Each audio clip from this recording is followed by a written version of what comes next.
So what do you want? What do I want? I want to use my degree for good. And in general. I kind of meant like a muffin or a latte. I want a job with a generous work-from-grocery-store policy. You are here a lot. Debbie, please, I'm working. I want a job that will change the world. Ma'am, this is a drive-thru. And some nuggets.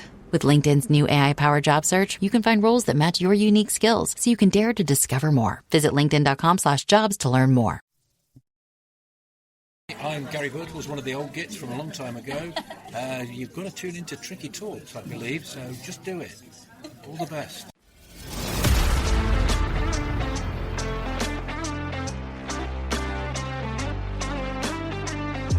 Robertson, the first time we've seen them attack them, and there's Francis! Well, that's what I wanted to see Robertson do. And still Robertson, getting his shot in, and a goal! Robertson!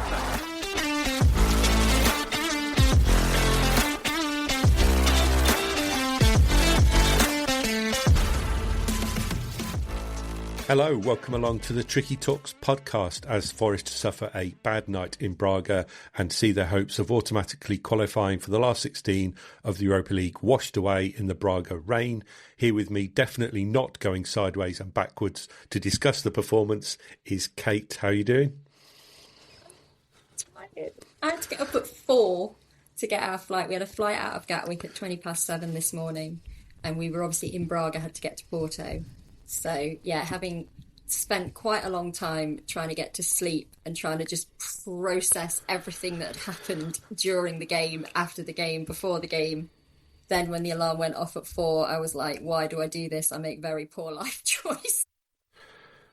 Yeah, I do want to... We'll get into the game, of course. I do want to start off by reading something to you, Kate, which is an incredible couple of stats that I came across today from Opta-Joe, and Forest became just the second team in Europa League history to lose a match without facing a shot on target, but also to miss a penalty, score an own goal, and receive a red card in one match. I mean, it was just a mad game, wasn't it? The performance left a lot to be desired.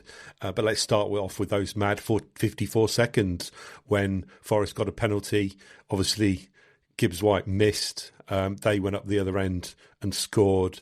And it was just a total disaster of a 54-second period. And I don't know what it was like in the stand, Kate, but the defending for that goal was an absolute disgrace all around. It was schoolboy defending from pretty much everybody.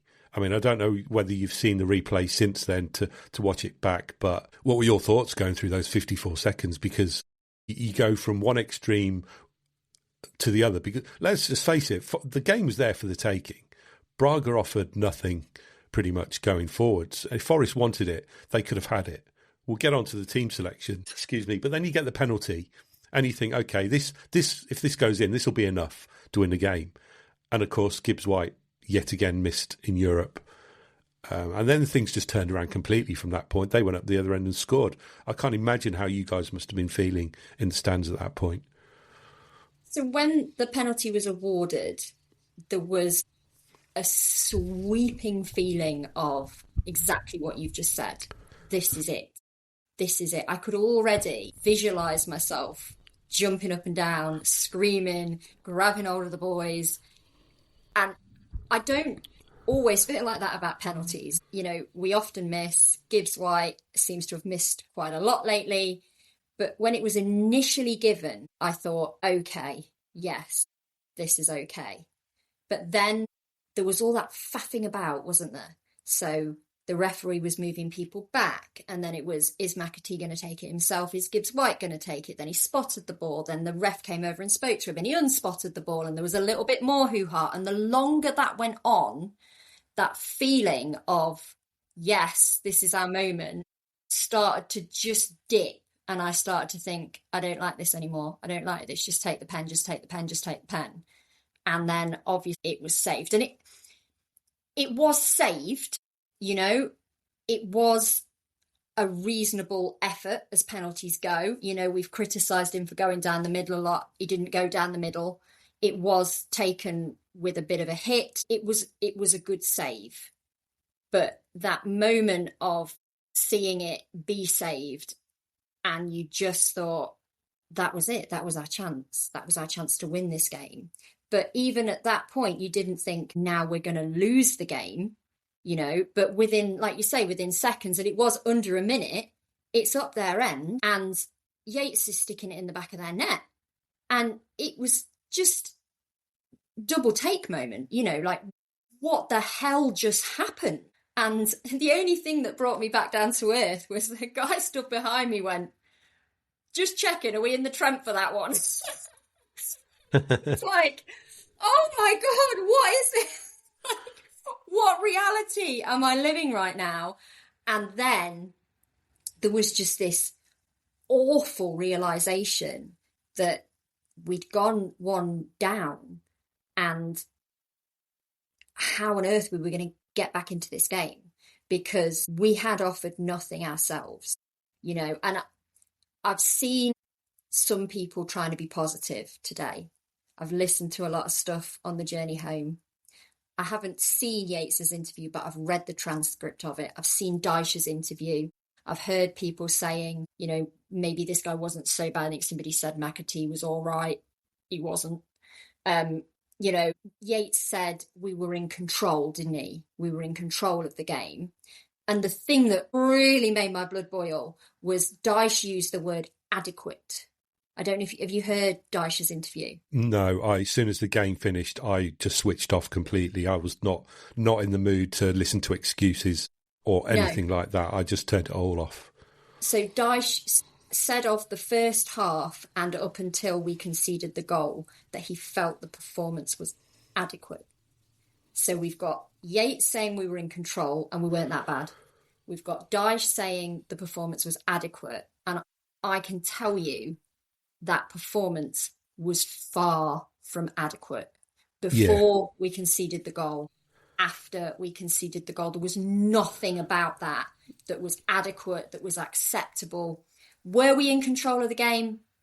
I mean, you heard us singing backwards, sideways. You know, that's what we were doing. We were passive again. God, that word again. You know what? Were we in control? What's the point of being in control if it goes nowhere? Just for me, beyond defending that performance. I can see why Yates thought they were in control, because the game was there for the taking. It became very apparent very quickly that Braga were happy to sit back and get a point, because they're in a really good spot for top 8 qualification. They didn't need to win. They weren't interested in going forwards. There was a mismatch between their forward line and our defence in terms of physicality and size. They never looked like having any ability to score whatsoever. All it needed was Forest to be more offensive, get more men forward. Clearly, Ndoye up front was not working. He was drifting out of position so frequently and leaving the box empty. It just needed somebody to recognise the need that they could take a few risks, because Braga offered nothing, but it never happened. So whilst they may say, they were in control, to a certain extent they were, because had they changed their style of play a little bit, become more offensive, they'd have won the game. They just didn't do it for whatever reason. And whether that's down to the manager, whether that's down to the lack of ability of the players on the pitch, and we know who we're talking about, clearly, they just never seemed to take it by the scruff of the neck, even though that opportunity was staring them in the face and they could easily have grabbed it if they wanted to. And I asked the question to you guys at half-time. I said, it's there if they want it. They just never got to that point where they seemed they wanted it. And what really worries me about that is sitting there in the stand, we were so angry with them. I'm still angry. I'm still really angry with them for that performance, for that team selection, for the late substitutions. We'll get on to all of it. I'm raging mad about it, absolutely raging mad about it. But the post-match stuff, what that says to me is that was the plan. We went there for a 0-0 draw.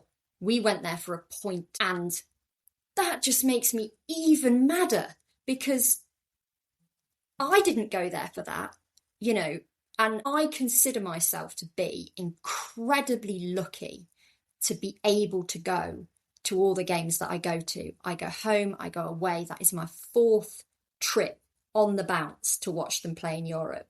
You know, I consider myself very, very lucky to be in a position to do that. Okay.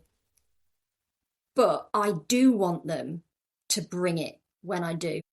I want them to do that for the fans that travelled. And yeah, you know, you've seen it on social media. You saw it on the TV.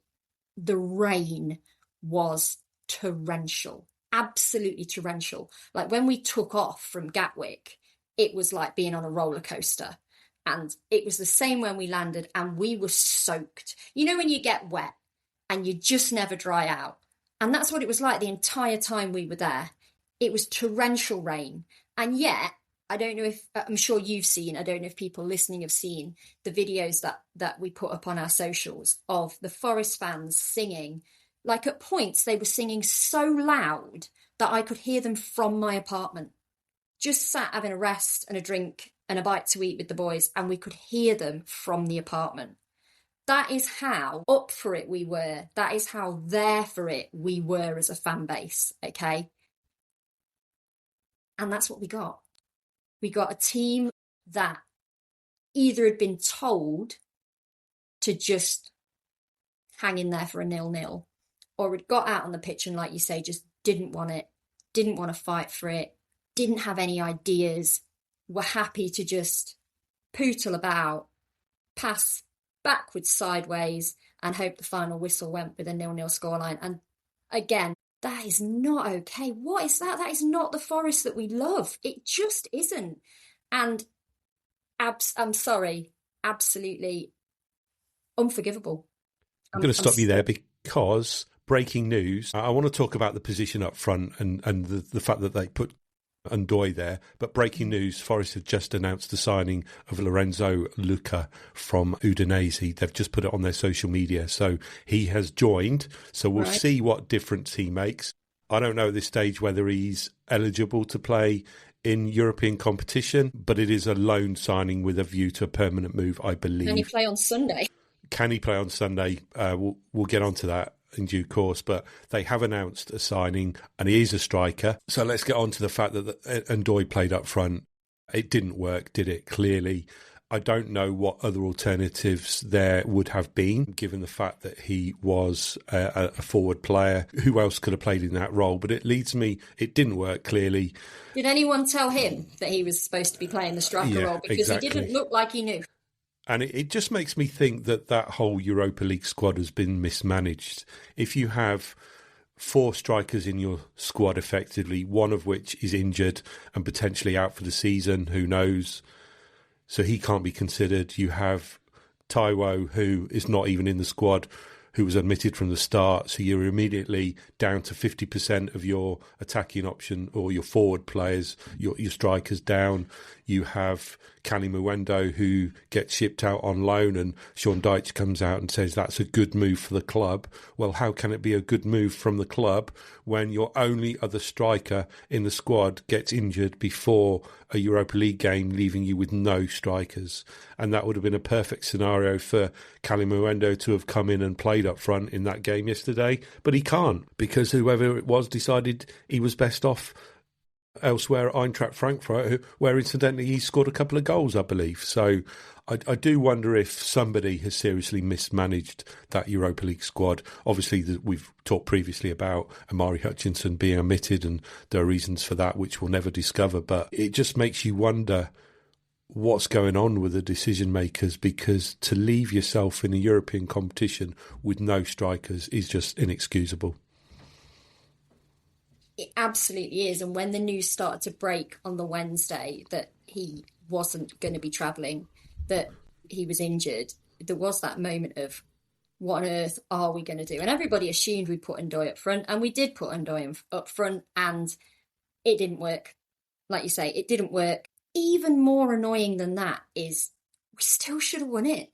With no recognised striker, we still should have won it, could have won it. Why didn't we win it? I'm more concerned about the impact that's going to have on us in the Premier League than that game. It was thrown away. It was thrown away. I am cross about the team selection. The Ndoye situation, I don't believe he had a lot of other choice. There were other choices he could make in other positions. And yeah, that angers me more. Ndoye isn't a striker. He wasn't very good in the role. Yeah, I don't know what more we can say than that. I mean, let's expand on the team selection, because in my show notes that I've written down, let's go back to I wonder if they've written off the Europa League, because if you think about Wrexham, Sean Dyche came out afterwards and said he put out the players in that first half to prove they could do a job, and they effectively didn't. And we know we're talking about the likes of Bakwa, McAtee, Douglas Luiz to a certain extent. Cunha you could probably throw in there, maybe Morato as well, potentially. And they didn't prove themselves in that game. And you think, okay, they've had their chance. How much are they really going to feature subsequently? And they didn't feature against Arsenal, as you would have expected. I can't remember whether Douglas Luiz featured or not. No, Sangari was in, wasn't he, for that? Yeah. Yet he puts them back in the team for this game. And if you've given them a chance against a championship team and they don't take it, and you pretty much slag them off in the press, why are you then playing them again in a Europa League game, unless you think the Europa League game is not a priority and it doesn't mean anything? Because you're playing players in the team who you've come out and said in the media that you don't rate, they've failed to take the chance. Why are you selecting them again? I mean, is that his management style?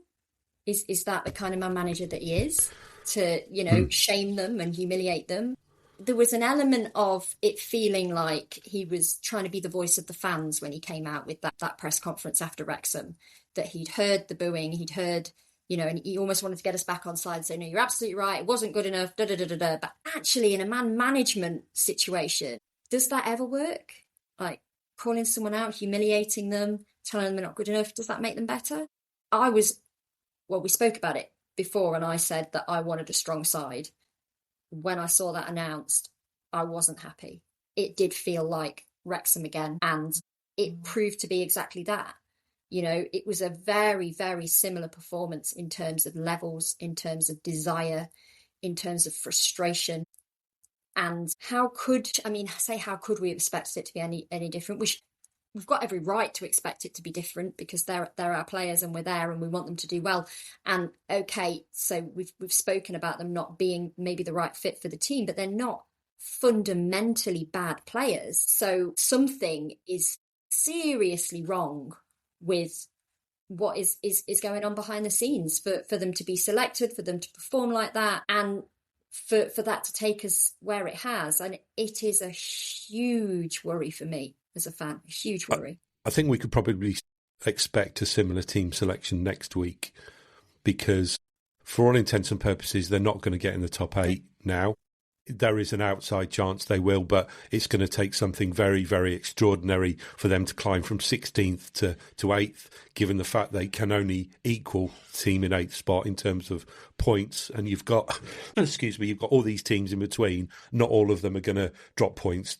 Some are going to get more than 14. So it's going to be very, very unlikely that they're going to get top 8. However, they have qualified for the knockout phase. So they do have that spot has been secured. So it makes me think that next week's game, there is very little riding on it other than trying to get a bit of form. And you have to think that we're going to see something again next week at home. Yeah. Sadly, I think you're right. I don't know what that means. It certainly doesn't make me want to go. I mean, obviously I will go. I've already got my tickets. It certainly doesn't make me want to go. There's an argument that the pressure's off, so maybe they'll go out and absolutely run riot. But even if they do, it's not enough. It's not okay. The chance was yesterday and they passed it by. They literally went, we're not that bothered. So yeah, play them against Ferenc, I can't say it. Ferencváros. Yeah, I'm not even going to try either. Robbie Keane's team. Robbie Keane's the manager, so let's stick with Robbie's team. Okay, fine. If you must, send them out for that one. Or send out the B team. At least they got a bit of something about them, Yeah. I mean, I don't know, but there is no making up for that. And having experienced it at Wrexham, and then to experience it in Portugal, it is a bitter pill. It really is. I think the only thing they've got to play for really next week is to try and get a positive result to ensure they have a home game second in the round of 32. So at the moment, they are in that last spot for playing the second game at home. And if the table was to stay as it is now, they're going to face a trip to Czechia for the first leg against Victoria Pisen, if that's the way you pronounce it. Yeah. So that would be the 18th, 19th of February, would it? I've got it in my calendar, but yeah, it'll be the first the leg away and the second leg at home. But if they drop any lower, then they're going to be playing the first leg at home and the second leg away. So they do have a little bit of control, a little destiny in their own hands if they want to have a second game at home. But either way, they're good. And obviously it's too early to know exactly who they're going to play at the moment. But you do wonder now whether they are. It leads me to another question: are our expectations as fans too high? We're looking forward. The songs say we're off to Istanbul because we think we can win this tournament, but the team selection is saying otherwise at the minute. I don't think they are capable of winning this tournament if they keep playing the teams that they are playing. And again, I go back to the question: have they effectively written off the Europa League? We interrupt this program to bring you an important Wayfair message. Wayfair's got style tips for every home. This is Styles McKenzie helping you make those rooms sing. Today's style tip: when it comes to making a statement, treat bold patterns like neutrals. Go wild, like an untamed animal print area rug under a rustic farmhouse table from Wayfair.com. Arr, fierce. This has been your Wayfair style tip to keep those interiors superior. Wayfair, every style, every home. It felt like it. It felt like it sat in the stands. It felt like they didn't want it. It felt like it wasn't important. It felt like it wasn't the objective, which again to me is absolutely bonkers because we have waited nearly 30 years to play in Europe. And if you're Sean Dyche and we are to believe the things that he said when he took over as manager about pride in the badge, never getting to play for it, wearing the badge now, how much it means to him to be here, to be a part of Forest, then you would think that what he wants most in the world is to be successful and to still be our manager next season. You would think that would be right at the top of his priority list. Now, the way that he's going to achieve that is by doing well in Europa, because I think we're all past the point of thinking a meteoric rise up the Premier League is on the cards, okay? It's not, is it? No. But in a lot of ways, we can forgive him for that because he has brought some level of, we're not in relegation. There's a little bit of a buffer zone between us and West Ham, although how long that will be there, we don't know. But at this point, you can look at things and go, I can see some progress in the Premier League. But 17th is never going to be enough for Marinakis or the fans to keep him in a job. There has to be something else as well. That's not going to be the FA Cup because of Wrexham. So the automatic thought process would be to take us some way in Europe. I don't know if I've ever really believed that we could win the whole competition, but I did think we could give it a damn good go. And I am yet to see that. And so it makes no sense to me that it isn't a priority for him. Absolutely none. I don't understand. You're right. I mean, it could be just the fact that we seeing the real Forest? Like I said, have our expectations been too high as fans? Are we literally seeing before our eyes what we are, the level that we are? Because like you said earlier, the likes of McAtee and Bakwa and Louise are fundamentally decent players. They're just not showing it at the minute. What do you think there? Because that is who we are at the minute. The results and the performances are speaking for themselves right now, especially away from home. I'm going to be very careful about how I say this because I have a conflicting opinion on it in my own head. But to me, you have to look at the management and the coaching team as having some level of responsibility for that. One of the things that was said a lot when Dyche took over was he's never had a squad this good to manage before. There was all the Dyche ball stuff, all the negative stuff. But that was the one thing that people did keep saying. He's never had a squad like this good to manage before. Okay, well, he's got it now, and this is what he's getting out of them. He's getting these players who most of us were reasonably excited about when we signed. Certainly Douglas Luiz, that was a big one we were excited about. James McAtee, if we're honest, we thought, yeah, that seems like a good shout. Okay, and then we've got Anderson, Gibbs White. You know, I'm not gonna sit here and list the squad. He's got a great squad of players. He's got a squad of players that had an incredible amount of success last season.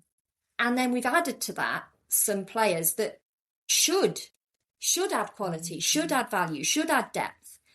And yes, we can look to the management situation at the beginning of the season, what happened with Nuno, what happened with Ange, and we can forgive him a certain amount of instability and what that must have done to the player's mentality. And that can definitely buy him some time. But how much time? That's the thing I was going to ask. That time is now over, isn't it? Effectively. Yeah, every manager gets a grace period or honeymoon period, but we're well past that now for Deitch, and you're right. Do we start to... We've always tried to remain positive on this podcast. We've always backed Deitch 100%, but do we now need to start asking the question and mentioning the S word? And I'm not saying Sean as the S word. What S word I said, Simon, because there were a few coming out of my mouth last night. Yeah, I can imagine. But, you know, people are afraid to talk about him being sacked because of the embarrassment it would cause the club to come under with it being there? It would lead to their fourth manager in one season. Are people afraid to talk about the repercussions if he was to be sacked? Because, and I know there has been progress, as like you say, in the Premier League, but there's been very little progress in Europe. You have to take into account the quality of the opposition. But is it time to start thinking about that S word? And I'm talking about sacked. Yeah. I'm not there yet. I'm not. I understand the school of thought, and I think you're absolutely right. We do have to ask the question. We can see the question is being asked. We can see the emotions of the fans coming out and saying exactly that. He's got to go, he's got to go, he's got to go. I honestly don't think at this point it would help us if he went. I don't think that's the right thing. I still live in hope that it's going to come good, that it's going to come together. And the talk that he's talked is genuinely how he feels, and he's genuinely, you know, really, really wants this to work. But there has to be lessons learned. Yeah, absolutely. It was a repeat of Wrexham in the team selection, in the performance, and there have been performances like that in the Premier League where we have been complacent, where we have been passive. There has to be lessons learned. We have to see that change. And we saw it. We saw it at Arsenal. I know we didn't score, but we spoke about it, about the battle, about the grit, about the playing for the badge. It was there. Yes, the team was different, granted, but the mentality was there. And now it's gone again. And we face this lovely trip to Brentford on Sunday with, let's be honest, absolutely no idea which version of our team is going to turn up. And that's the thing, isn't it? If you have to think about introducing somebody else, it's almost getting to the point of no return where even that is not going to have any benefit because the games are running out, aren't they? And somebody else coming in is just not going to have the time, are they, to implement whatever it is they want to implement. So I'm like you. I think I'd certainly review it at the end of the season. Absolutely. But in terms of this season, I think you just have to go with what we've got and keep our fingers crossed that the penny will drop at some point and things will turn. Mm-hmm.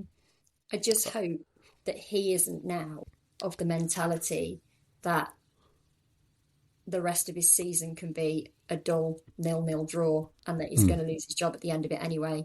So, yeah, I really hope that's not where he's at. I really do.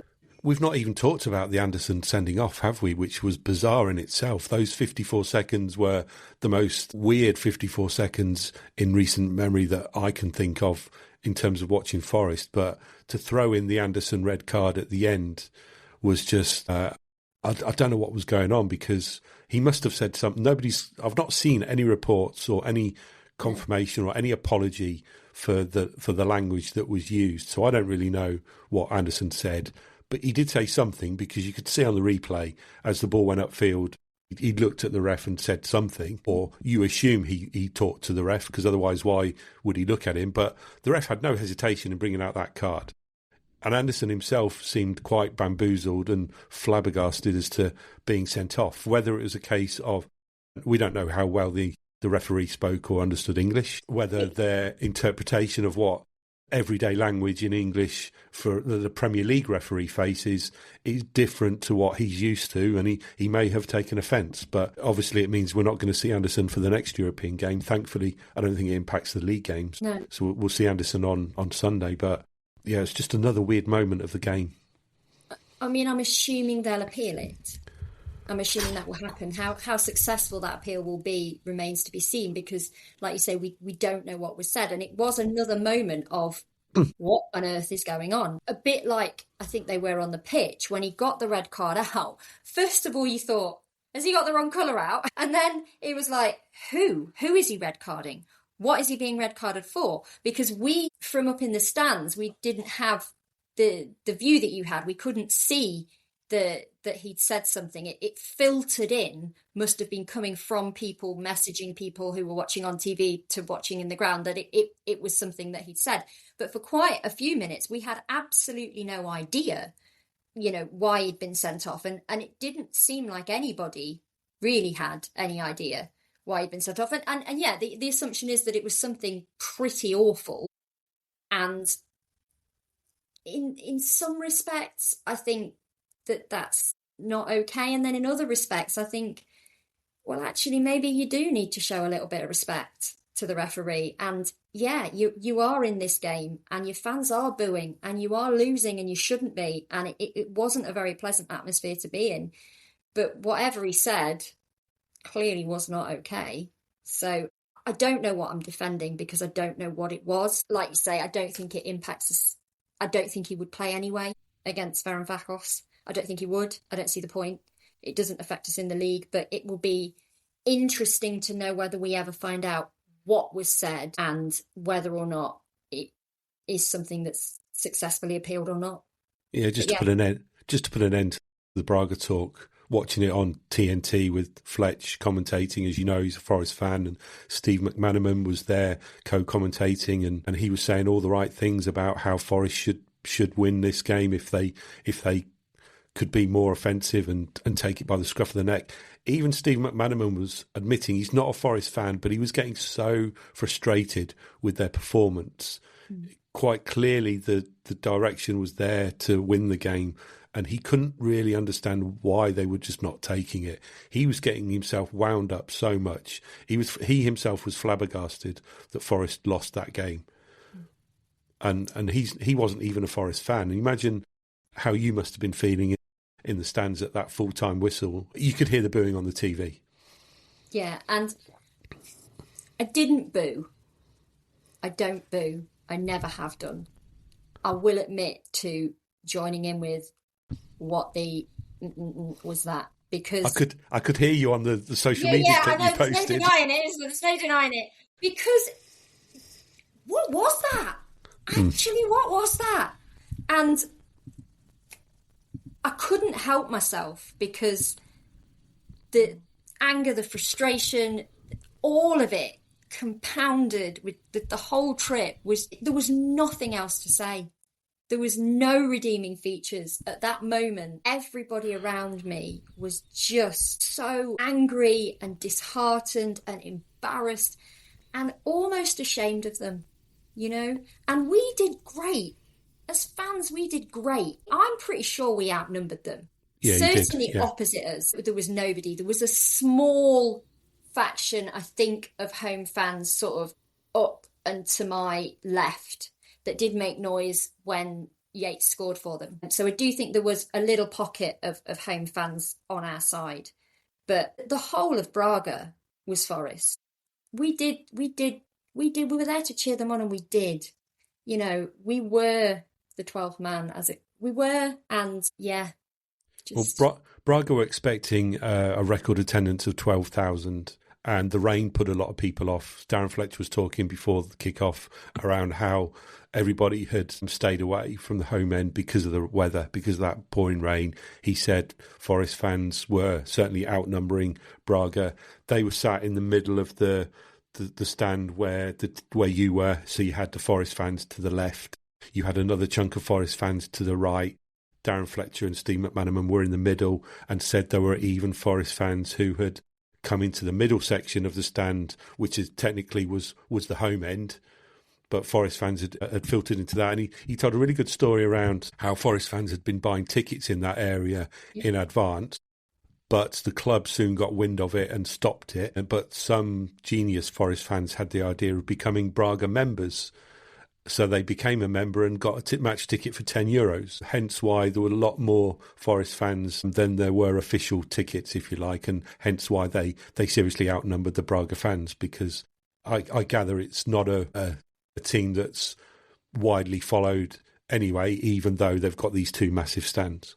No, everybody seemed to be a Porto fan that we came across in Braga, and you could just go to the shop. You could just go to the shop and buy a matchday ticket in your Forest shirt, with your scarf on, quite openly being a Forest fan. And I know a lot of people that did, that had travelled initially without tickets, that just went into the shop and bought their ticket. And there was no sense of having to pretend that you supported Braga. It was just, okay, yeah, it's another ticket sold.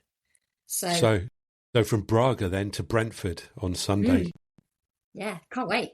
Can't wait. Yeah, we shall both. We'll all be there. Mollo will be there as well. You will. But it's going to be another hard game, isn't it? Brentford are on a decent run of form. They're 7th in the Premier League. Keith Andrews has done a really good job. You think back to that first game of the season where Forest turned them over, and look at the direction of both teams since. They've gone. You wouldn't have thought that after match day one, would you? But Keith Andrews has done a great job at Brentford. Just to give you a sense of how they are doing form-wise, of their last 10, even though they're 7th in the league, they've only won 5 of their last 10. This is not a tribute to Morgan Gibbs-White. No, they've lost 3 of the last 10, including the last one against Chelsea, and they've drawn a couple.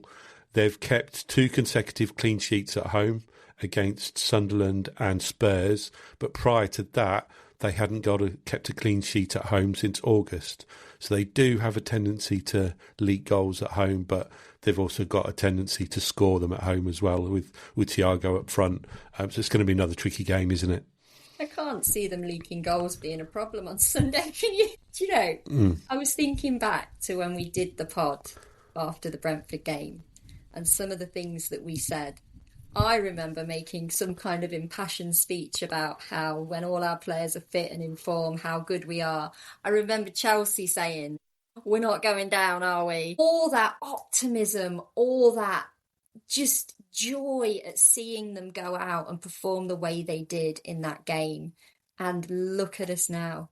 Like, I bet Brentford are thinking, we're going to have a right good time on Sunday, aren't they? And they may well do. They may well do. Like, literally, Simon, who knows? Who knows what is going to happen on Sunday? You know, watching last night's game, listening to the boos talking about whether we should be looking for our 4th manager in a season, you wouldn't give us a cat in hell's chance of getting anything on Sunday. I hope that we show up. I hope that we remember who we are and what we do. And I hope that we are sitting here on Monday talking about the roller coaster and that we've had a good time. It's hard to imagine right now. Yeah, as you know, Danny's coming down for the game on Sunday, and he's got a ticket in the home fans a couple of blocks away from the away fans. Bless him. A credit to him for wanting to do that, considering he's only 14. But we've had words about his behaviour, if you like, if and when goals go in. What's he going to do if Forest score? What's he going to do if Brentford score? And we've come up with a plan to be discreet either way, I think. But, you know, if Forest score, great. It depends who's playing up front. Is Jesus going to be fit? Is Lorenzo Luca going to be ready to start a game, considering he's only joined today? So is he going to have enough time to integrate into the squad to warrant a start? Who really knows? Moment. Taiwo as well, but even to be fair to Taiwo, he's not the same since he's had his injury, unfortunately, is he? So you do wonder what he can really offer. Hopefully it'll be something if he does play. I mean, there must be a pun somewhere about the second coming to do with Jesus and Lorenzo Luco. I mean, what must the guy be thinking? I mean, there's a school of thought that says, well, I can't be any worse. So maybe he's thinking this is going to be great because expectations are so low. But then the flip side of that coin is we are holding out for a hero here, aren't we? We are. I do wonder whether we're holding out for too much, because I talked about on the last pod about him potentially having a few character issues. And I was reading up about him today in that in Italy, if players leave to go abroad and they get to the airport to travel, it's become customary for the said player to speak to the press as they're leaving Italy, leaving the country. That's just become an unwritten rule that's what you do now, even though you're not obliged to. But he left Napoli yesterday and he just ignored the press completely and just went straight through, which is quite within his right to do. If it's the culture or if it's the norm to say a few words of thanks to his current team, and he chose not to do that, again, does that raise a few character issues? But time will tell. Absolutely. If he can score some goals, then I'll deal with that attitude and I'll embrace it, because good God, do we need someone to come and score some goals. We do. Where's Mollo when you need him? Hey. But anyway, any final thoughts, Kate, before we draw to a close? Final thoughts are we're in the playoffs by the look of it, which potentially means another trip out to Europe. Now, whether or not I'll be able to go, I don't know. It will very much depend on the whens and the wheres. If it's a last hurrah, let's make it a good one. But we have to focus on the Premier League now. You know, it's a very popular phrase, isn't it? That it is our bread and butter, and it absolutely is our bread and butter. So we got to go to Brentford. We've got to try and cheer them on and hope that they give us something to cheer about, and that we don't feel compelled to boo or sing what the flipping heck was that nearly, at the end, and that this is as bad as it gets and it's up from here. Let's hope that. Let's go with that. Onwards and upwards. I think we'll see what Brentford brings us. But in the meantime, everybody, thanks for listening. And we'll speak to you next week. And hopefully we'll talk about a win.